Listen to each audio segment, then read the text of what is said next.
The Honest Money podcast is brought to you by Prescient Investment Management. We consider everything to give you the advantage. It's the future of investing. Prescient Investment Management is an authorized FSP. Welcome to Honest Money. I'm Warren Ingram. I'm Pieter Villiers.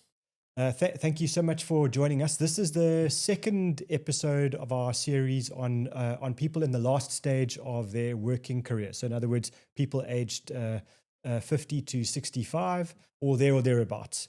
And we were just saying off air that this is the fun stuff. This is the conversation we like the most, which is really now about how do you actually start structuring your investments correctly for this stage, and then obviously the prep for then 65 and ongoing. And there's quite a lot to cover here, but just that's what we're focusing on today. And I think, I don't know if you want to give a couple of the bullet points about what we're going to cover, or do we just jump in? Yes, I think just to add, it's a second episode in the four-part series. So the previous one we covered debt. So that's a big one, almost like a milestone to hit at this life stage. And today we're going to cover investments. So a couple of things we're going to talk about is looking at the different types of investment vehicles that you can consider. So RAs, tax-free savings accounts, endowments, discretionary investments, balancing local and offshore investments like direct offshore, especially if your kids may be overseas. And one very important one that gets missed a lot is the balance between compulsory investments and discretionary investments, meaning tax efficient versus liquidity, because you're now preempting your quality of retirement. And by quality, I don't only mean the amount of money you have, the options you have. And this is now that 15-year stage where you need to start providing for that scenario. And we can also talk about some common traps we unfortunately see people fall into at this point in life, so that when you hear this, hopefully you won't make those mistakes. You make new mistakes. Don't make the same mistakes everyone else. Yeah. And if you do, let us know so we can we can the teach next everyone episode. else. So it's quite I think it's going to be a fun one, a meaty one. But yeah, I think Warren, maybe kick us off in this point in time now. Let's say we've paid off our home loan, or kids are out of the house. We've got extra cash flow that we need to invest. What are the things we need to start thinking about? I think the key words here are going to be balance. So it's going to be the balance of how much cash, bonds, property, and shares you've got in your portfolio, the balance of how much you've got in South Africa and overseas, and then the balance between how much you've got in your retirement funds and then your non-retirement funds. In other words, your exchange traded funds, your money market accounts, your unit trusts, endowments, etc. So this is the time when you've got cash flow to get those balances right. The key here, as far as I'm concerned, is it's very rare that you meet people that have got plenty of money at age 52 or 55 and they're not worried about having enough. For most people, they'll be looking at the stage of life and saying, I'm a little bit behind, I've got to catch up, etc. And two comments. One, catching up means that you save more. Yeah. It doesn't mean that you take your investments and you go and cash them out and you go to the casino and you bet on black and hope that everything goes right. Yeah. Which means you don't go and buy the latest scam, you don't go and buy the latest new investment fad, whatever it's going to be, because that's not balance. So and remember, the key word in this whole stage of investment is balance. And so catching up here means you save correctly and you save as much as you can, but also then remember that let's say you are 50, you've got 15 years of saving left, and then you've got probably 30 years of life after that. So you cannot be going into this stage saying, okay, well, I'm going to retire at 65. So at age 60, I'm going to start scaling down my exposure to shares, to bonds or property, and I'm just going to scale up cash. Yeah. Because what you want is you want your capital to grow over your entire lifetime. You need your enemy at, other than health stuff, your enemy when you've retired is inflation. Yes. It's the cost of living. And your antidote to inflation is making sure you've got enough invested in shares and potentially property companies. So those inflation-beating assets are important to you. So you want to get that balance right where you've got as much exposure to those assets as possible without taking too much risk. So again, balance.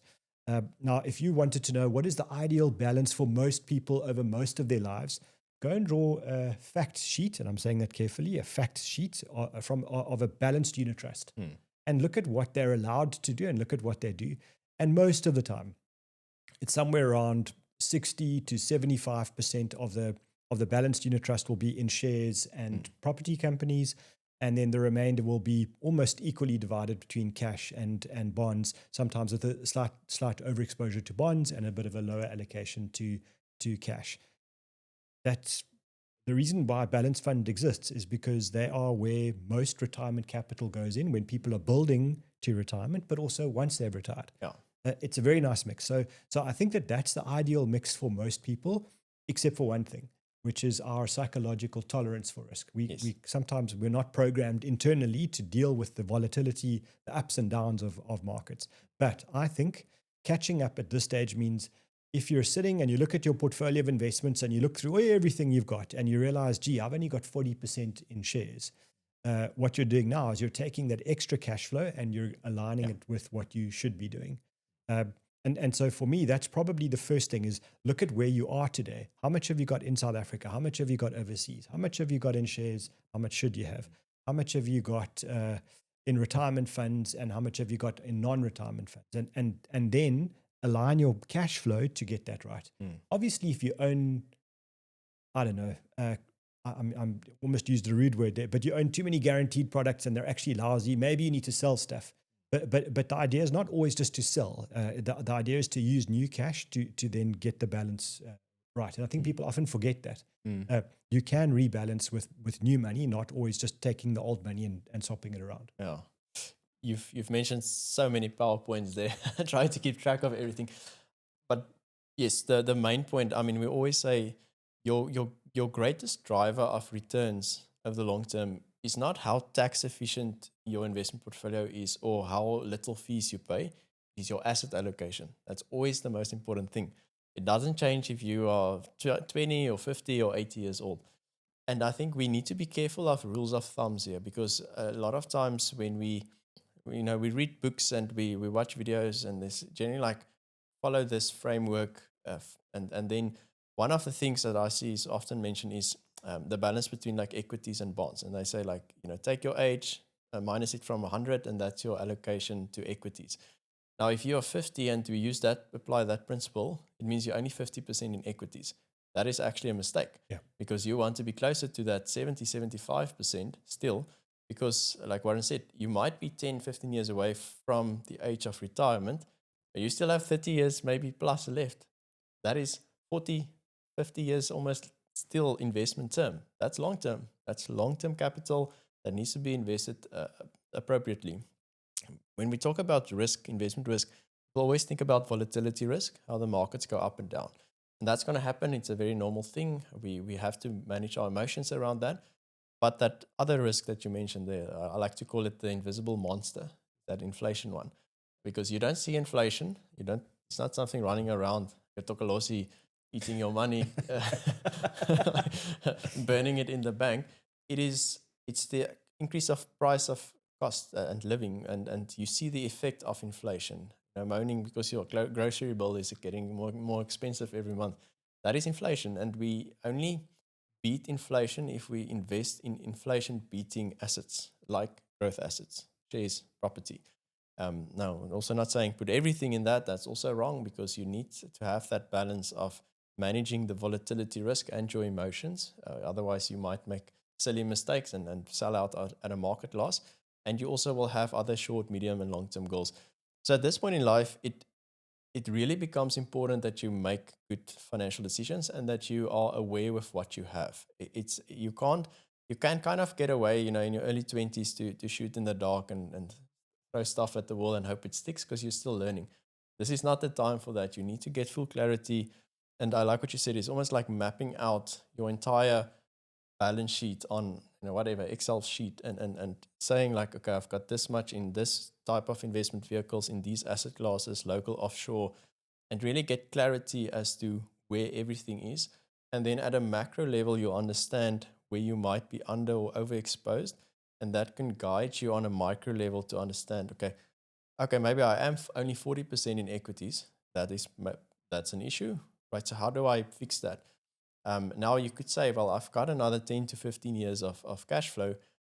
Where I want to now direct that is potentially more just in building my equity portfolio. I think a lot of times people in this age group might also have built up a lot of property, whether that is like an investment property portfolio, or maybe they've got a primary residence, they've got one or two holiday homes that was nice when the kids were in the house, they're out of the house now. You don't really get time to visit that. That could also mean that on that macro level, you're overexposed to property, and maybe you don't need that investment property or let's say holiday home anymore. That's something you could potentially sell and then invest in something like shares. So there's no right or wrong here. We're just giving like our general thoughts on stuff that we see happening. But for every person, it's important to get that clarity first, and then make informed decisions on the ground floor. And unfortunately, like you said, what happens sometimes if people panic when they see this and they think like, I don't have enough, and then they go and do the wrong thing of saying, well, if I don't have enough to invest, I need to take higher risks, and then they start falling for scams. We all have received that email from that prince in Nigeria said, just send me your bank account details and I'll help you out. Or on Facebook, Instagram. I've seen this personally where people would almost like impersonate like public figures. Yeah, see, Johan Rupert's got millions of crypto scams. Yeah, exactly. Apparently. People even have done that using my profile and contacting people and say, hey, give me some money and I'll invest it in this trading scheme. And I have no control over that. You can just report them and hope they go away. Interesting world we're living in. But you have to be very careful with those type of things, because if you are becoming desperate and going to chase after those, big flashy returns that people flash, the same principle always remain. It's too good to be true. Probably is. So the point we're making is that is not necessarily a lever you want to pull to that extent. But we're saying that you need to take enough risk, but not excessive risks. It's not the time now to cash out your pension or provident fund and go invest it in crypto because you heard your nephew at the braai said he made millions with his NFT ape coins. That is not a good strategy. That is speculation, not investing. So those are I think the asset allocation that's critical. We need to get that right. So let's say, okay, cool. We figured out the asset allocation. That's like the gift, but the wrapper around it, the present, the gift wrapper is the investment vehicle, and that dictates how taxes work and how liquidity works. So we've got our four main ones, which we've covered in depth in previous episodes: retirement annuities or pension or provident funds if you're part of an employer. We've got our tax-free savings accounts, endowments, and normal taxable discretionary funds. So how do we balance these ones, do you think, at this stage of life? It's called juggling. So I think maybe just to start with understanding why you don't have everything in a retirement fund. Yes. Yeah. Because let's say you've got a big retirement fund, provident fund or a RA, and you retire. Now you make that a living annuity and you get a very nice income from that. That's wonderful until the day you need to replace your car, or you find out that you need to repaint your house or change the roof or something.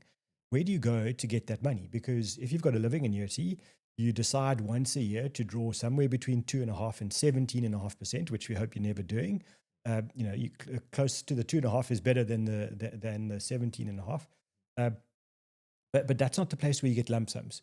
So you need to have money set aside for those big ad hoc lump sums, and then equally, if you decide once a year to go on a nice holiday, you could take a bit of your pension every month and set it aside and then go. But ideally, you've got money in an endowment or a unit trust or exchange traded fund that you can draw on for those extra and unusual expenses.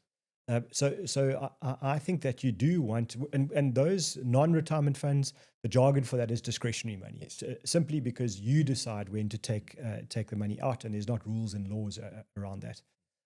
What's also nice about having non-retirement funds, having discretionary money, is if you've got, let's say, half your money in retirement funds and you're drawing half your pension from your retirement funds, those are attracting income tax. It's as if you're earning a salary. You pay PAYE.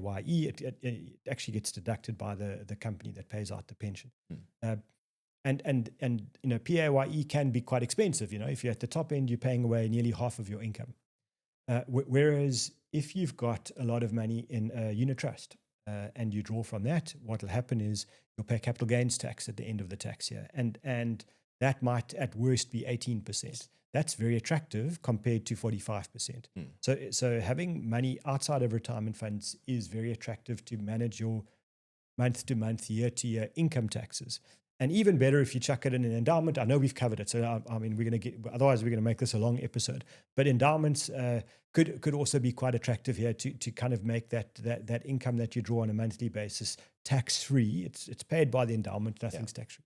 And then obviously you've got tax free savings accounts. So there's quite a bit that you can do there. The reason why we don't say put all your money in discretionary and none in retirement funds is because all of the growth in your retirement fund is tax free. And also, if you've got kids and you want them to inherit quite a lot of money and you don't want to pay SARS estate duty, then retirement funds are a super way of doing that as well. So I'm not giving you an answer because I think it's going to depend on each of us. But I think you're probably going to get to the point where for most people, that it might be about 75% of the investment assets are in retirement funds, 25% are discretionary. But personally, I would prefer to have a lower proportion in retirement funds. That doesn't mean that I'm not saving in my retirement funds. I'm trying to max out my retirement fund contribution, but I wouldn't mind getting to the point of 50% outside, 50% in. I think one thing that's changed is you do get about a 45% exposure to overseas markets in retirement funds. So that was an old thing years ago where people said, no, you've got to have a lot of money out of retirement because you can't get international exposure. That's just not true anymore. The laws have changed the flexibilities. And what is important is what we're saying is quality at retirement, quality retirement. And that means there's the numbers. I have to earn enough to fund my lifestyle. Cool. But these ad hoc events, that's going to add quality to your life. Because sometimes what happens is people have more than enough in their retirement funds. It's now a living annuity and they draw down and maybe they get to that 4 to 5% per year, but then something happens, their kids are overseas, they're getting married or they have a baby, and now Opa and Oma wants to go visit, but there's not enough liquid capital because you can't just take more out of your living annuity at that point. You're going to have to save up for it. That's what we mean by quality of retirement, because we need to have cash flow available to fund these ad hoc events that we need to provide for in this 15-year point up until retirement. And yes, I think, in an ideal world, at this point, you want to max out your tax-efficient vehicles, your tax-free savings account, your retirement annuity. Now, that's going to depend on your level of income and how far you can go with that. But it's for us, it's not like an either or. It's not like I'm going all in retirement funds, or I'm going all in taxable discretionary investments. We need to find that balance. And also an endowment is one that I like because when we covered that more in depth, the basic rules are there's a 5-year restriction term where you add to the endowment, and then you can take cash out once, but ideally you want to keep it for 5 years. So if you started at 50, age 55, that restriction period is done. And like you said, capital gains tax, the worst you'll pay in a normal taxable investment is 18%. Endowment, that drops to 12%. If you earn an income from a living annuity and you're in the top marginal tax bracket of 45%, endowment is 30%. So you can actually start building like a very tax efficient drawdown using your tax savings account and endowment that complements your retirement annuity. And I think that's like the ideal type of like a theoretical portfolio to have, is to have those two with an endowment. And take money overseas, you can also use an endowment for that type of structure to make it tax efficient. So those are the main points around the investment vehicles. And it's something that's going to take time to build up. So again, we need clarity on that macro picture to understand how much of our money is in either or of these investment vehicles, and then kind of make adjustments to project that by the age of retirement. I also like to think around that 50-50 mark, but that's not the reality for most people. Most people would be part of an employer and contributed to their pension funds, and it's going to create a large portion. You just don't want to be caught up in a situation where that is your only retirement fund, because the rand amount is important, but it's not the end of like the end all be all. The liquidity we also want to think about. If we talk about direct offshore investments, maybe to touch on that, balancing local versus offshore in this space, it's if you can maybe fill us in on that, but it's really dependent on your circumstances because you, like you said, you've got at least up until 45% exposure to international markets in a retirement fund through a rand denominated offshore fund. So you keep it in rands, but you have underlying exposure to offshore assets. If you use a tax-free savings account, we don't have that limitation. So if you want to, you can go full on offshore equities there, but direct offshore investments for this age group, because I think that's probably where most people get to the point where they can actually do that. And who needs to do that and who may not even have to be bothered with that idea. I tend to look at your two things. One is your relative financial security. So how much capital have you got and how much do you need? And then where are you going to spend the money, or where your beneficiary is going to spend the money? So those two factors make the call. So let's start with wealth. So if you are going to, if you know at age 55 that you're going to retire at 65 and you're just going to have roughly enough money, then understanding that your retirement funds are going to have about 45% offshore, that's somewhere around there, 40, 45. Yeah. Then direct offshore, you can allow that to maybe go to around 25%, but I wouldn't go more, because your biggest thing there is managing your cash flow. You need to know that when you're drawing from your investments, that you're not watching the rand go from 10 rand to the dollar, 30 rand to the dollar, 20 rand to the dollar, and then every month your income is going crazy. Yes. So you want to manage the security of your income. But if you know you've got enough capital to leave some behind to one generation, you're going to leave some to your kids, then I think your overseas allocation should go from around 25% to around 50%. And remember, these are not hard and fast. You have to get there on this day, and it has to be exactly 25 or exactly 50. It's about a range. It's about shifting and moving over time. Yeah. If you're one of the 1%ers where you're going to leave money to the third generation, then I think you're pushing that offshore allocation to around 75% of your assets. So now we've shifted from your investments to your assets. The reason is your children might be young and your grandchildren are far from being born. You would hope that that's going to happen according to a plan.